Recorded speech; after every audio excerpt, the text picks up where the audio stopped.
fiadanana neo ao amin'ireo mandanao, fanambinana neo ao amin'ireo lapanao.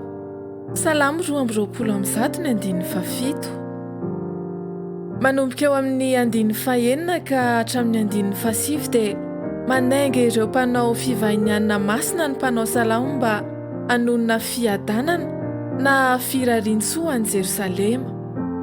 Miantefa amin'iza tokoa moa ilay fiadanana voalaza eo amin'ity 7 ity? Amin'ireo manda sy ireo lapa ve? Tsy amin'ireo akory fa ao amin'ireo manda sy ireo lapa, entina anondrona ireo olona mitoetra na mifamezivezy ao.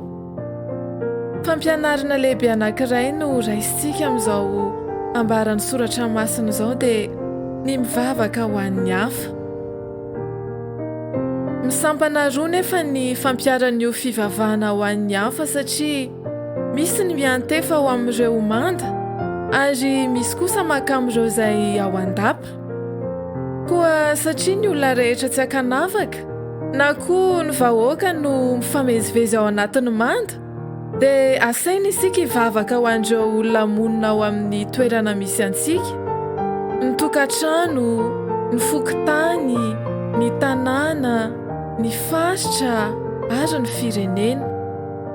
Ireo manam-pahefana na ireo mpitondra fanjakana indray kosa no mifamezivezy sy mampiasa ny lapa, ka anjarantsika ihany koa ny mivavaka ho an'ireo mpitondra isanambaratongany ao amin'ilay toerana misy antsika taka ny voalaza teo aloha ihany. Aza-donoina fa vavaka fitahiana na koa fanambinana no asaina tao amin'izany.